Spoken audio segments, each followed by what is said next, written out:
Today is January 4th, 2020. My name is Joe Todd. This is an interview with Nancy Williams in Bartlesville, Oklahoma. Ma'am, where were you born? Caney, Kansas. Caney, Kansas. And when's your birthday? June the 3rd, 1946. 1946. Who is your father?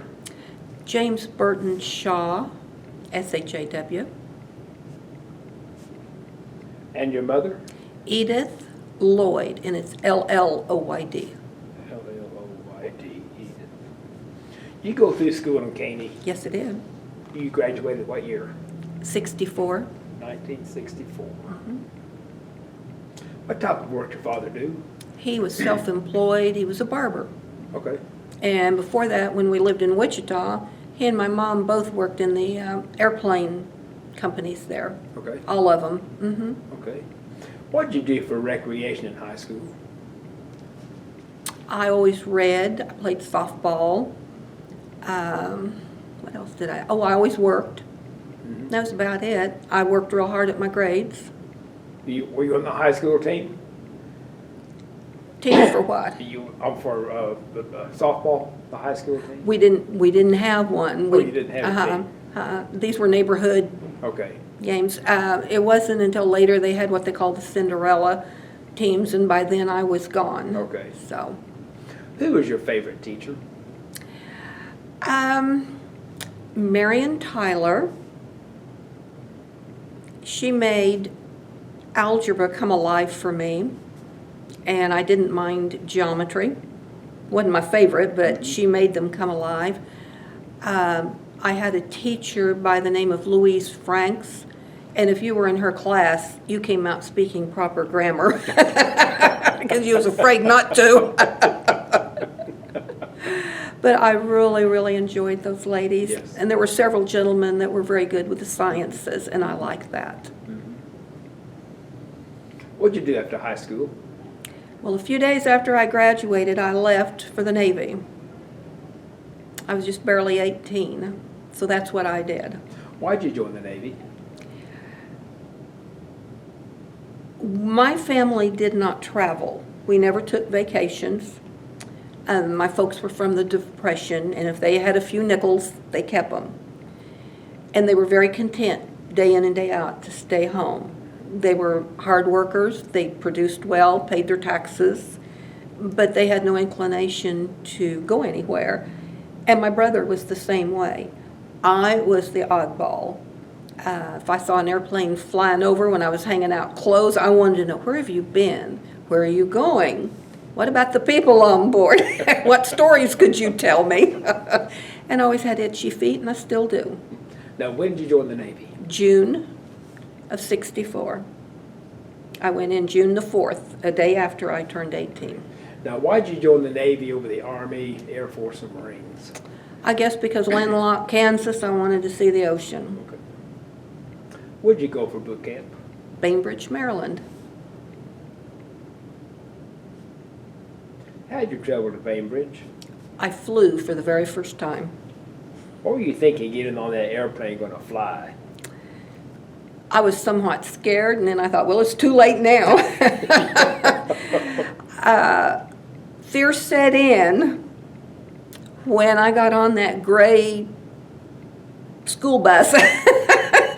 And we pulled into the base, and all I could hear was people screaming. I thought, oh, my word. Because we certainly didn't, my folks didn't scream, and I knew there was an urgency in that screaming that I was hearing. Now, did you have a reception station at Bainbridge? We went immediately to a barracks, and we slept there for about 2 or 3 days, and then by then everybody in our company had finally come in, and we were moved over to another barracks. What did you do in those few days? Whatever they told us to do, it was a nightmare. So what did they tell you to do? Keep your mouth shut. Isn't that about right? You go on police call or anything? No. No?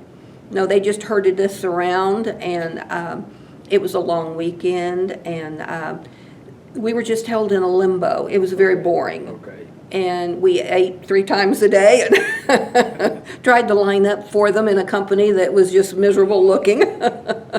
So tell me about your issue of your uniforms. How'd that go? We were first issued what we were called the dungaree uniform. And I grew to love that one. And if I had it today, I'd still wear it. It was very comfortable, good for work. Throughout our 10 weeks there, we were issued more uniforms so that by the time we finished, we had dress whites down to the dungarees. And, but we didn't have them all the time.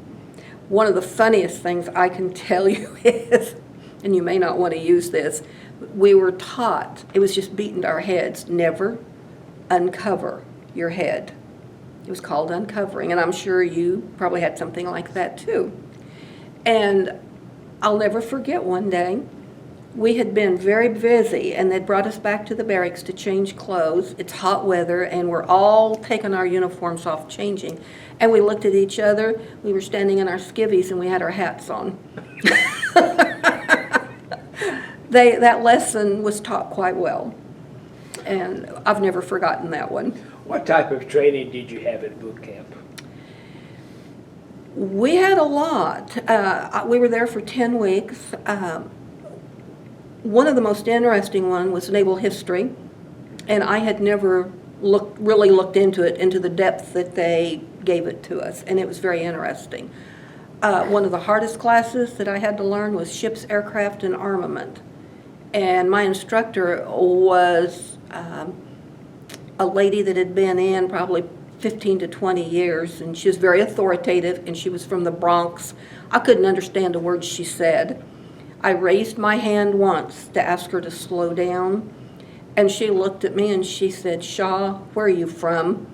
I said, "Kansas." She said, "Goose it up." I didn't ask no more. I literally memorized everything in that book. And we had to learn everything the fellas did. I could tell you every level on every ship and what they were for, including the armament, where the ammunition was, what you could interchange, if you ran out, how to do it. It was just amazing. And the same with aircraft. I used to be able to look and tell you what they were. And ships, same way. And you could tell by the runway the angle, on a carrier and what class they were. I knew all of that. And it was very interesting, and I liked that. What about physical training? Oh my God, yes. I thought they were going to kill me.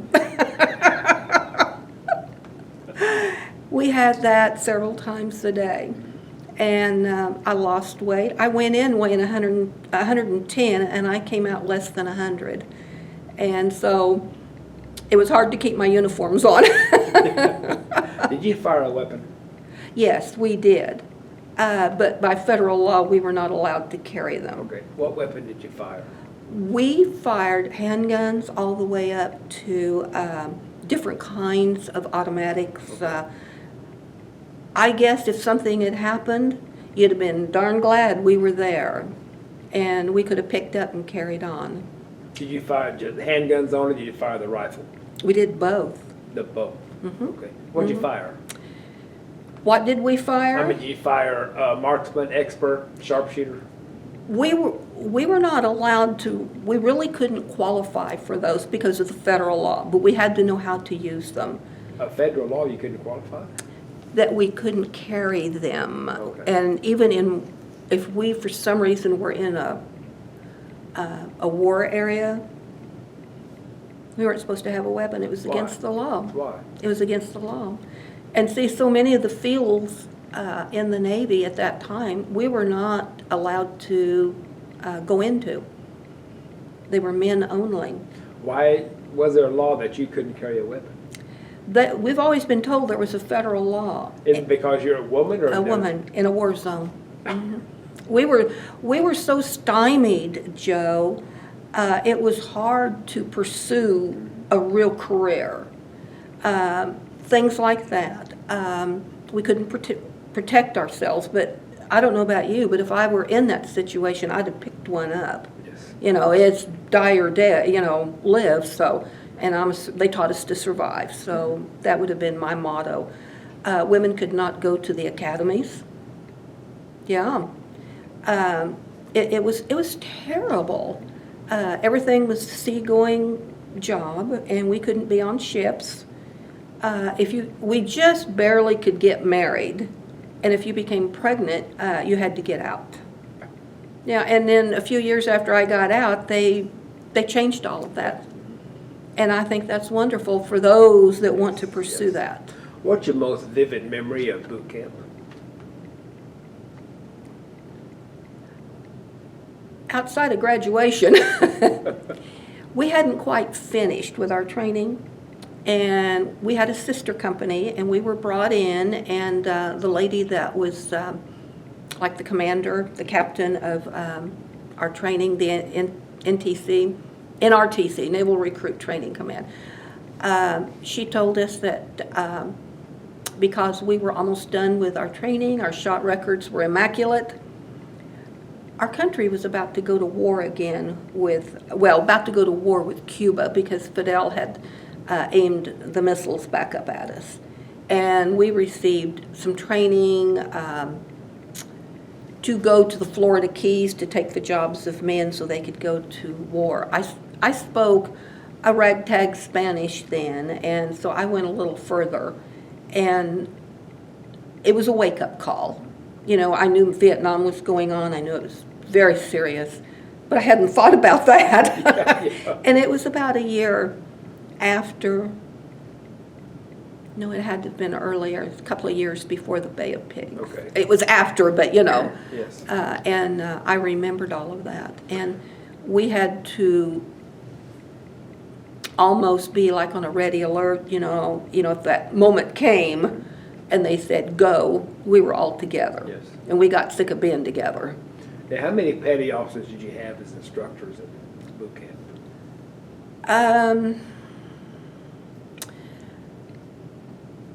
For probably anywhere from 4 to 6 weeks, we had a chief petty officer that was with us every day. And she led us, taught us. We learned by following her. She was in on a lot of our training. Is this one from Brooklyn? No, thank goodness. No, this lady was definitely assigned to us. Okay. Her name was Chief Hall. I'll never forget her. And she was really good. And she knew how to train someone. And she stayed with us 4 to 6 weeks until we got where we could go on our own, you know, march across the tarmacs to go to different areas. And at night, for quite a while, then they would have a petty officer that was assigned there to spend the night in case there was an emergency. And she slept off in a different room. And of course, there were people on duty, you know, the night watch. Okay. So, but that's about how it was. Okay. And boot camp lasted 10 weeks? 10 weeks. After boot camp, where'd you go? I went to Great Lakes, Illinois. What'd you do at Great Lakes? Well, I did, when I first went there, I did what most others do until they find a slot for you. It was called compartment cleaning. I'd never cleaned so many heads in all my life. And then by then, they know where they want you to go. I worked for a short period of time in the ID section, and we issued out ID cards, whether they were the green ones, the red ones, the gray ones, or a dependent card. Okay. And then somewhere along the line there, I got into legal. And it wasn't long after that. I think I found the calling I wanted and became a court reporter. We started out being a voice writer. Okay, now did you have to train to be a court reporter? What type of training did you have? They have schools for that. Okay. Was this school at Great Lakes? No, it was back east. Okay, now how long were you at Great Lakes? It was under 2 years. Okay. Jerry and I met there, and we married. And then he got transferred to the West Coast to Long Beach, the Kearsarge. It was an aircraft carrier. Okay. And I requested a transfer at no expense to the government, which kind of made it easier for them to let me go. And they had a billet open for a court reporter. And so I went to the I went to the base there, and the base was about the size of a postage stamp, if you know what I mean. Now, The is this the West Coast? West Coast at Okay. Long Beach. Okay. But, you know, the main building there housed so many commands. Yes. I'd And like to ask, what did you do at Great Lakes for those 2 years before you left? court reporting. Court reporting. Mm-hmm. Now, what does a court reporter do? We would prepare, when we got a case transferred to us, we would prepare the charges, and we would start the process for a court martial. Our office did summaries, which didn't require a court reporter. It was usually an officer and the individual only, and it carried different types of penalties. We did a lot of specials. We did a ton of those. And we always said they had, in court reporter talk, it was 6-6 and a kick. What is 6-6 and a kick? 6 months in the brig. Let's see, 6-6 and a kick. Of course, you're kicked out. 6 months in the brig. You you go to a slick sleeve normally, and within 6 months you're out. Okay. And that's all that was 6-6 and a kick. And then we did what is called investigations leading to a general, and those were interesting. And I never told my parents what all that involved because we got to travel. At one time, the Navy thought, and I'm sure they had reason to believe that it was true, they thought there was a Filipino mafia from the Mexico border up to Bremerton, Washington, and it involved alcohol, drugs, prostitution, gambling. There were murders, whether they were military or civilians. This was crucial, and we took a lot of those hearings, and we traveled to a lot of places. I was in some of the grungiest bars you can imagine. And, you know, I learned real quick to either take a towel or a cushion to sit on. I just didn't feel clean. You need to clean that part up. Now, this is when you're doing your investigating? Yes, well, we were doing the court reporting, and they had attorneys, and witnesses would be called. And I saw a lot of people that I was deathly afraid of, and I'd pray that nobody remembered me. Yes. You know, and you kind of... Now, what were you doing in these bars? You said you went... They wanted the atmosphere, they wanted the scene set up if there'd been a murder. Yeah. So you're actually in the bar doing Yes, and we were in brothels. Yes. Yes. You had no idea, did you? Now, did you go to school to be a court reporter? Not before the Navy, but after. I mean, did you go, in the Navy, where did you go to school to be a court reporter? It's called Yeoman in A, B, and C schools. And where's that located? They have some in San Diego. Back then they were back east. They were in different areas. And I was fortunate enough to be able to go. We started out voice writing, and that's where you have... Where did you go? I went to, it was back east, and we started out in Bainbridge. Okay. And then sometimes we were in around New York. Sometimes we used other military schools, you know. And so I went to several, and then when I got to C school, that was in San Diego. But I don't even know if those schools exist anymore. But, So what did you do in this school to be a court reporter? they teach you, number one, you have to be taught how to, when the paperwork comes into your office for a court martial, you have to know how to do the paperwork. And we had huge books that we went by. And you knew, when you read that, you knew where to go in that book and do them up. And then we had a chain to make sure you'd done it right, you know, before it went out. And then we were taught how to send out letters to the officers that would place them on a board, an examining board for the court martial. You know, you have particulars you have to do.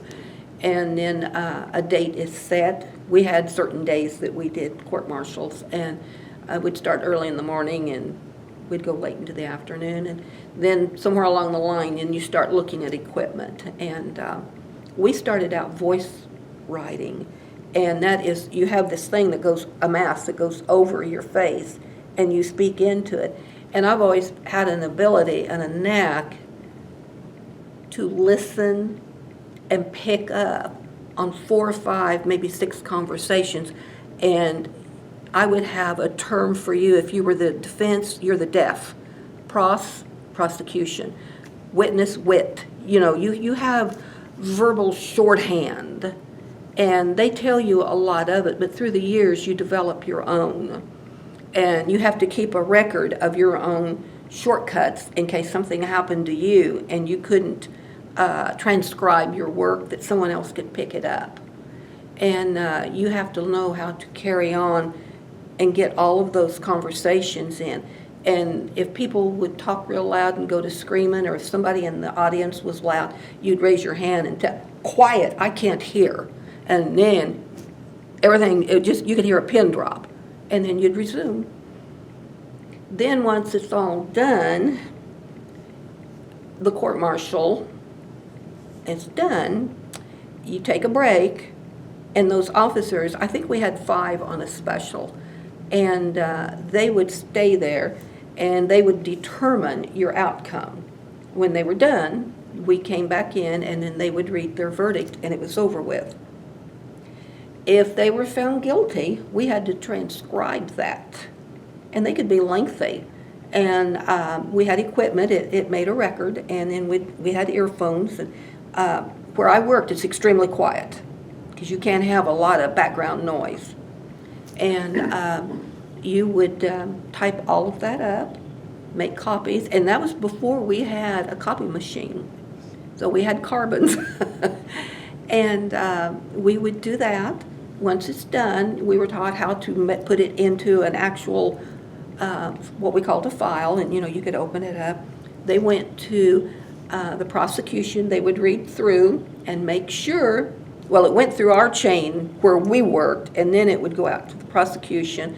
If they agreed with it, they signed off on it. If they thought there was a mistake somewhere, they would highlight it and flag it, and it would come back, and you'd have to go back and find that in your voice writing and go over it. And if that's what you had to call them. They had to come back and listen. And then I'd have to re-prepare that page, because they'd marked on it, and put it back in, and they'd sign off. Then it would go to the defense. Same procedure. And then the defendant had to sign. And then whoever the officer in charge of our department, then he would sign off on it. And sometimes they would ask you questions, and you had to have a ready wit about yourself so that you could answer these people. I always walked in the world of commanders and on up, and once in a while admirals. So you really had to know how to not only handle yourself, but be prepared. They want a ready answer. These are very seasoned attorneys, and you learn real quick. So, but it was very interesting. It was very interesting. Now, was everything recorded? Mm-hmm. Audio? Sometimes, if it was always offered, do you want a recording of this? Sometimes they'd say no. Some of these cases were just, in and out, UAs, these poor UA. unauthorized absences. Okay. You get so many of them, and you get a captain's mast, and then you get so many of them, they're tired of fooling with you, and they kick you off your ship, and they come over where we are. And then it's a whole different ball game. And so we did a lot of those. We did a ton of marijuana, LSD, lysergic acid. That was a terrible drug, terrible. And we did a lot of that. We had guys that would steal treasury checks, because back then you actually got a check. Yes. And once a month, and then finally twice a month. And some of these dispersing clerks would steal some, and they'd steal 30 or 40 thinking nobody would notice. Well, when we had a court-martial, each treasury check was referred to as that long number. And so you're saying that, and then later you have to type that. And you get real good at keying all that in. It was very interesting. I know. Now, what would a person do to have a summary court-martial? The charges, it was enough to be referred to a court-martial, but there was extenuating circumstances. I saw one time, and it was different. This young man, he'd lost his parents in a terrible car wreck, and he was trying to get home, and the Red Cross was slow. He thought they were slow, and he took off on his own. Extenuating circumstances. Sometimes the summary could be a slap on the hand, and then they would watch that person for so many months, and if they did well, they would return to the fleet, and that was in their record, but it was not to be used against them. So, and then I saw some where you better straighten up, or you're going to come back up, on a summary. Now, what would be a special court-martial? What would you do? To get one, repeated absences, they were willful. I saw one where they had been convicted of a murder in civilian life, and they got quite a sentence, and then they eventually sent them back to the Navy. Well, when you are detained in the civilian world, whether it's prison or even a jail, that is considered dead time, and that goes against you. And so back then, fellas, had this commitment to our country for so many years, and we had to refigure your time, and that dead time is added on to the end of whatever it was, whatever your term was, and they would be retried. I always said being in the military is like living, double penalty. Keep your nose clean is the name of the game. But, you could get sentenced in the civilian world, serve time or whatever, then come back to the military and, hey, you're getting a double dose. Yes. So, but, fly right. Now, what would a general court-martial be? Oh, my word, treason, things like that. When we did that one investigation, we did all of it. There were 3 court reporters, and we did 8 hours a day, and then transcribe. Somehow or another, cram in a little time to eat, sleep, get your uniform clean, and then you'd come back. And that was really hard. But after that was completed, and it took like 4 months, and that's all we did. We did not do our regular work. We were traveling. And when it was done, it went through JAG, and Long Beach did not have the convening authority for a general. You have to have admirals. And San Diego did. They were the headquarters of that naval district. And so it was sent down there. And by then, we didn't know what had happened. We didn't do any court reporting. They had their own reporters there. And after a while, you don't care because you've got new ones coming. Yes. So you remembered some, and a whole lot you didn't. What were some of the cases that you handled that you remember? There was this one little Navy guy. He was a fireman. That's an FN. His name was Melvin F. Moore. And he did a lot of UAs. I don't think Melvin was real capable. But he was in trouble all the time, and he'd throw toilet paper in his cell and make the Marines mad. And so we had a court-martial over toilet paper throwing. And so the Marines started calling him MF Moore. And to this day, I refer to him as MF Moore. And I don't mean anything, because that is his name. That's his name. Joe, I hope you don't use some of this. And I told you something funny the other day in the car going to Copan about piss and puke. Please don't use that, but it was the truth. I saw the gritty side. Yes. And I had always led a sheltered life, and I never told my parents any of that because I thought if they knew, they would want to take me home. And I wasn't going.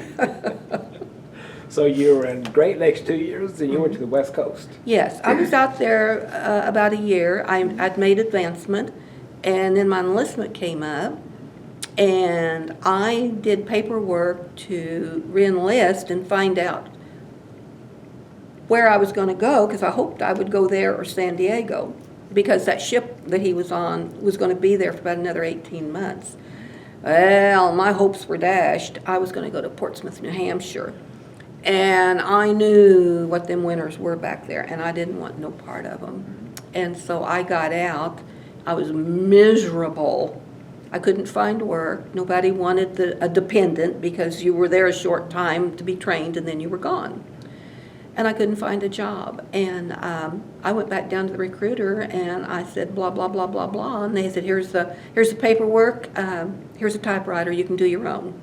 So I sat down and I typed up my own re-enlistment papers, went through the whole shamil, and somewhere along the line, the girls I was with were afraid to ask any questions, but I knew better, and I said, have you heard where I would be going? And they said, no, but we can find out. And I said, okay, I'd really like to know. And I was going straight back to Portsmouth, and I just couldn't bear that thought of those winters because they were so awful there. And we were on sunny Southern California. So I got out. I was miserable again and couldn't find work for a long time. Finally, I found a job, and then I was a little bit happier. And then, I worked there, I don't know, a couple of years, I guess. And then our first child rolled around. And once I got him situated, Jerry was off on a Westpac again. I'd have him sleeping. He could sleep days and nights, an infant. And I would send my credentials to attorneys' offices in Long Beach and the LA area and say, blah, blah, blah, blah, blah, Navy, and I don't want to work in the office, but if you have depositions that need to be transcribed, I would be thrilled to do it at home if you would allow that. My word. Within a few days, I had equipment in my office, in my home, and I'd sit there and, keep an eye on him, and I was just working away. So I've always worked in legal. Always. I guess I don't know anything else. If things had been better, I'd probably stayed in a lot longer. How long was your husband in the Navy? It was over 20. 20. He was on 5 carriers. Roger, you're needed at reference. Roger, you're needed at reference. Thank you. He was on 5 carriers. He was an electrician's mate. He helped run a hobby shop one time in Beeville, Texas, because when an electrician came to shore duty, the unions didn't allow them to work. Yeah. He spent a year at Da Nang. And there was a floating dry dock there, and so when the river boats, we always call them gunboats, but when they got shot up, they'd bring them in, dry dock them, and then he and his crew would rewire them, and they'd rebuild them and get them back on the water. When he came home, he went to recruiting duty in Wichita Falls, Texas. And then from there, he was there about 3 or 4 years, and then we went to Norfolk, Virginia, and he went on board the Independence, and then he retired off it. So then we came back to Caney because we had children that didn't know family and grandparents. And that's about it. When'd you come back to Caney? 74. 74. Mm-hmm. He got into law enforcement. He did 30 years in law enforcement. Mm-hmm. And then I worked for the state of Kansas in the judicial branch. And I retired out there, 34, 35 years. So I worked in the district clerk's office. I was the clerk. And we did jury trials and divorces, criminal cases, juveniles, the whole shamil, just like what you have here. Yes. Mm-hmm. Now, how long has he been gone? June of 16. June of 16. Mm-hmm. Okay. Now, when did you come to Bartlesville? March of 17. Why'd you come down here? My kids built a new home and added a mother-in-law suite for me. Yeah. And I was down here all the time anyway. And even though I had family in Caney, my grandsons were down here, and with Randy's work, being a police officer, you know, in this chaotic hours, they needed help, and I think I needed them, so, and it's worked out quite well. Mhm. And I traveled with the Weldons. And I was very fortunate to fall into a friendship with them. So I value them. Yes. Mhm. Would you join the Navy again? Yes. Without, just in a heartbeat. Joe, I'm very patriotic. I'm dedicated to our country. I feel left out and left behind. As old as I am. And I'd probably be a heck of a lot meaner. I'd like to do a word association. I'll give you some words and you give me your reaction. Okay? The first one is boot camp. Difficult. Great Lakes. Cold weather. Court reporter. Enjoyable field of work. Long Beach. Loved it. U.S. Navy. I loved it. Ronald Reagan. Good president. Jimmy Carter. He was a nuclear sailor on submarines. A very kind man. Thoughtful man. Not so great president. But I got to give him credit. He was a Rhodes Scholar, I believe. George Bush. Very likable. Maybe not the best president, but he was caring. He tried. Cuban Missile Crisis. I really grew up when I became a part of it. That's scary. When you think your life is on the line too. How do you want to be remembered?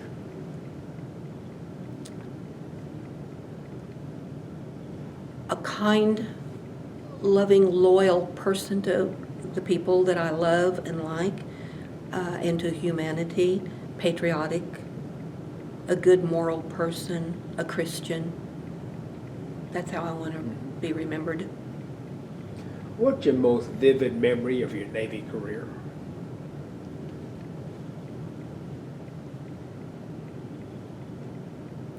Probably being told we were going to go to war with Cuba and that we were going to be the advanced group. I grew up real quick. I had to do a will. At one point, they took our dog tags and our ID cards away from us. That's an odd feeling, and I didn't like it. I wanted my identity, but then all of a sudden I realized, uh-oh, now I know how the fellas feel. And you grow up. I grew up real quick in a different way. And when I would come home to visit, I didn't fit in. I didn't fit in anymore. Those people were the same, but it's like they stayed the same. And they looked at things so differently. And I didn't. I didn't fit that anymore. What is your best memory of your Navy career?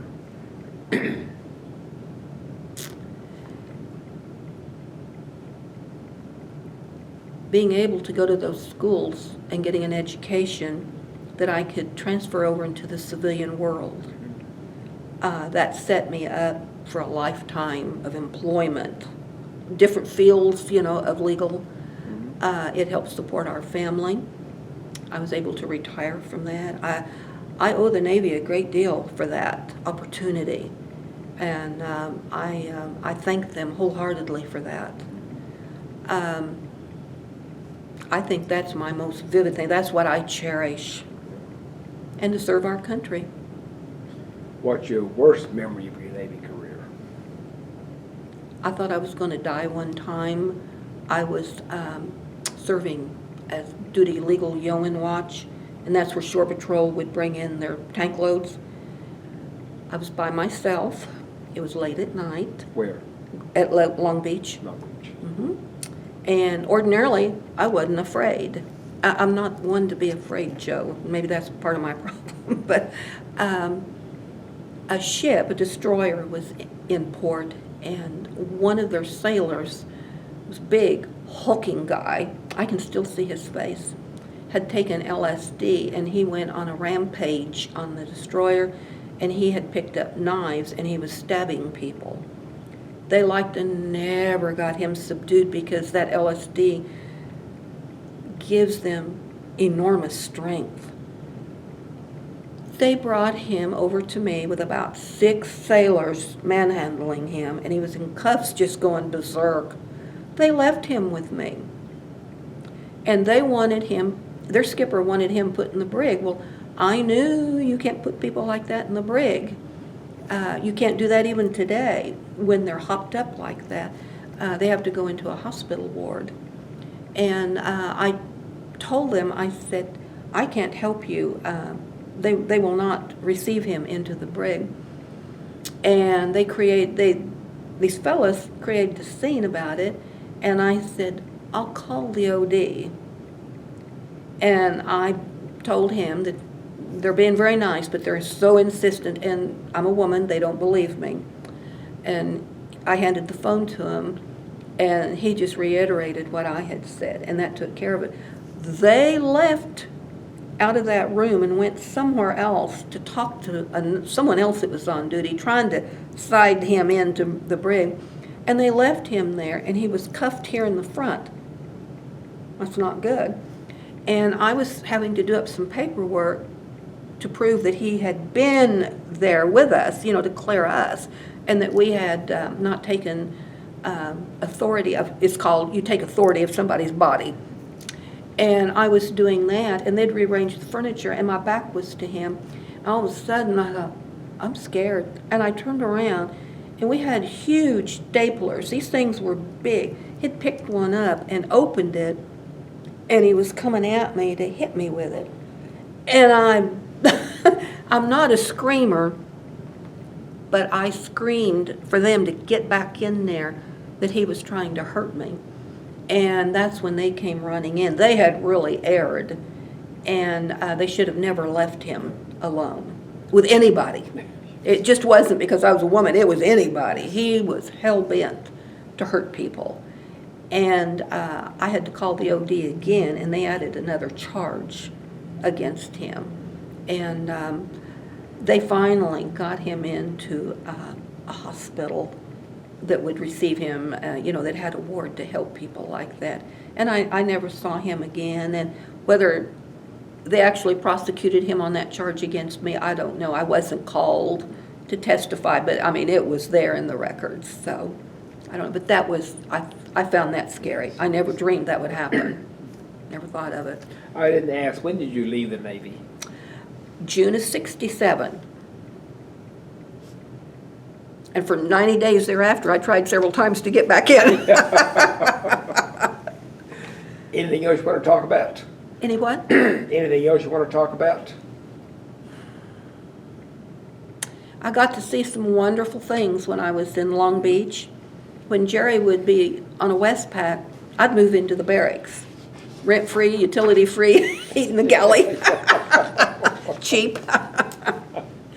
And I had a car, and the lady that was the chief in charge of the barracks that we only had one barracks there for women, and special services would call her and say, hey, we've got a couple of tickets into L.A. I got to go to Coconut Grove and TV shows that were being filmed. I saw some fantastic things. And they'd say, do you have anybody that would like to see it? She'd say, I sure do, and she had me in mind. She'd sign me up, and I didn't even know it. And she'd call me, hey, you want to do this? Oh, yeah. Why not? I'd never had that opportunity. Do you know how to get there? No. She would call them back, be affirmative on me, and tell them that she needed a Navy car and a driver, and they would pick me up at the barracks. I got to see a lot of wonderful things. Every nice thing that Hollywood and LA would have to offer, I got to go to. I had to go in uniform. I didn't care.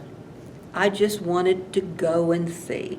And it really filled a lot of my time, and I was very appreciative of that. What was the reaction of the local people to you being in the Navy? You have to remember the timing of history then. When I was at Long Beach, every Friday we had to muster in front of the admin building, and the captain would speak to us. We were given direct orders not to wear our uniforms off base because they could not guarantee our safety. I went through that. I went through being restricted to barracks, even though I'd done nothing wrong, and restricted to the base, I should say, because Jane Fonda was rioting and doing her thing, and they'd shut the bases down. And a lot of times it was always on a weekend that I didn't have duty and I couldn't go anywhere. But we could hear her, on the those mega horns or whatever, and I didn't like that. So those things stand out. We were when I had to fly, we were not always treated well. I remember the Moonies, in the airports. I wasn't crazy about that, but The Moonies. they shaved their heads, and they wore long white flowing robes, and they always had flowers, wanted to give you a flower. I think they were really into peace. But why do you want to wear that uniform? Why do you want to do that? Why do you want to kill people? And that sort of thing. But it was a dangerous time, particularly when we couldn't wear our uniform.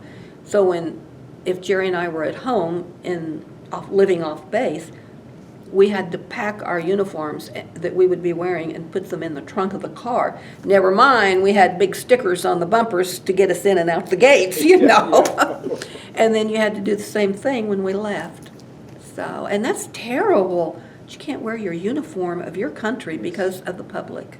That's outrageous. What about when you went to Hollywood and you had to go in uniform? What was the reaction of the people? We were an invited guest there, and we were well treated. I was never, ever treated badly, and for that I appreciated that. I got to go to Hollywood premieres and, the Grauman Theater, things like that. It was wonderful. We were well treated, but we were wanted. So, but that part I really, really enjoyed, and I have good memories of that. Most of my memories are excellent, but you always have some bad ones, but that's life. We weren't in charge of what was going on. When I look back and those people screaming baby killers and spitting, they had misdirected anger. They should have been angry at their legislators. That's where it was at, because we were having to do what they said. I realized we were doing what they said, but they were the ones. Where did this happen? I had it happen in Baltimore, Chicago, LA, primarily.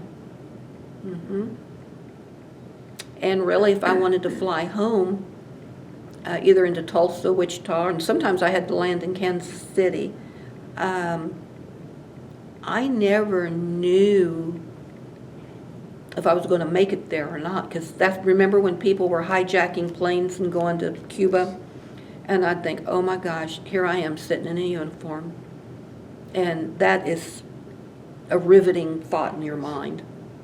I didn't like that, because you're not in control then, if I ever was, but Well, ma'am, this is an excellent interview. Well, thank you. I want to thank you for your service and thank you for the interview. Well, you're more than welcome, Joe. And again, this is January 4th, 2020. My name is Joe Todd. This has been an interview with Nancy Williams in Bartlesville, Oklahoma. Thank you. You're welcome.